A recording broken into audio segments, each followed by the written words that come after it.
Today, I'm doing something that nobody's ever done before. See, for the past couple weeks, I've been making modified clay and concrete in my basement. And today, I'm gonna put them together to make carbon negative concrete. Hey, I'm Alian. I'm once again experimenting with microalgae. I'm super excited for today's video because over the past couple weeks, I've been making cement, I've been making modified clay, but that's all stuff that people have been doing literally for decades. What I'm doing today is completely new. To my knowledge, nobody has ever done it before.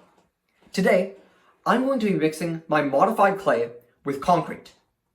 Now, the reason that's super important is because modified clay can be used as an algae magnet. And algae magnets can be used to clean up algae blooms, which are a huge ecological problem. And then, when those algae blooms are cleaned up, we can take that clay algae mix and mix it into cement, storing all the carbon dioxide the algae absorb into a carbon negative concrete product. And that is super, super cool in my mind. Now, that was a pretty brief explanation, admittedly, but there's a whole series of videos on my channel going over all the science behind this. So make sure to check those out as well. So to get started, first, I needed to do some research on what people have done to mix unmodified clay with concrete. The unmodified clay I'm talking about here is a type of clay called bentonite or montmorillonite, two names for the same thing. And I found a paper explaining how montmorillonite clay can be added to concrete in 5%, 10%, and 15% ratios, while maintaining the same tensile strength as regular concrete. And that's super good, because if we want to use modified clay concrete at any point, it's gonna have to have the same strength as the concrete we use right now. Now, the difference between what I'm doing and that paper is the modifiedness of the clay. I modified my clay with a polymer called chitosan, which is what gives it the power to absorb algae in the first place. So I'm gonna be doing something that has never been reported, combining the modified clay with cement and seeing what happens. Now, the paper provided this really nice table on the exact proportions of water, cement powder, and clay that I need to make this concrete in that 5%, 10%, and 15% mix. And I copied that over to a Google Sheet and adjusted it according to the volume of concrete that I want to get out, which is a small circular brick kind of thing, similar to what I've been making in my lab before, that has about a radius of 2.5 centimeters and a height of 1 centimeter.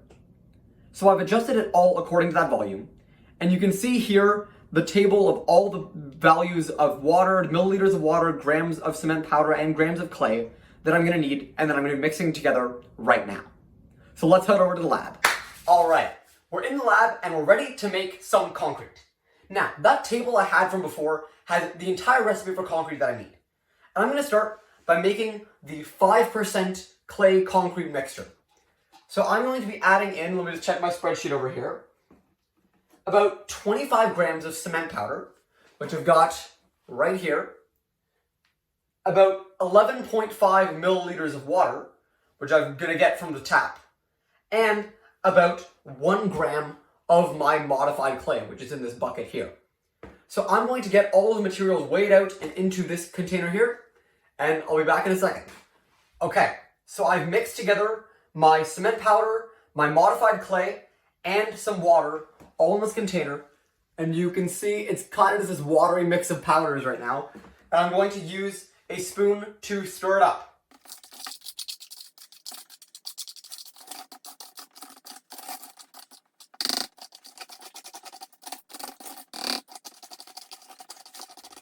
All right, I've got it now condensed into a little watery blob in the center, and it might be a little hard to tell there, but it is pretty watery. And that's not bad though, because I'm going to be leaving this here for the next 24 hours. And we'll see in a day what comes out of this. So I'll see you then. All right, it's been 24 hours, it's the next day, and I'm here to check on all my concrete samples. Now, I ended up making 3 other samples here to go with the 5%.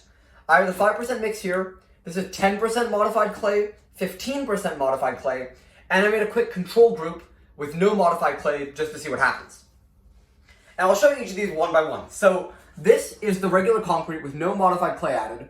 And as you can see, it's kind of flaky, it's kind of come off in pieces, and we'll come back to that in a second. Then the 5% clay went out pretty well. It turned this nice flat block here, and it's pretty light colored. Now, the 10% clay is a whole lot darker, and it's a bit more rough on the surface, you can see here.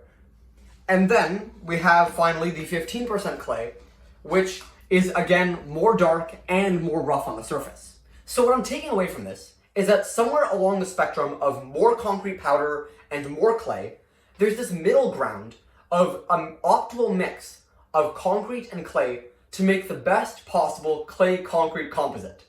That's a real tongue twister. So, and that's what kind of you can see with this 5% modified clay. It looks the strongest so far. Now, I haven't been able to conduct official tests on it, but hopefully in future vlogs, that's what I'll be doing. So I'm going to spend a little more time messing around with this modified clay and concrete composites and see what happens. But for now, I'm going to call this vlog here. If you want to make sure that you follow along with these videos, make sure to subscribe on YouTube, follow on LinkedIn, and as always, I'll see you in the next one.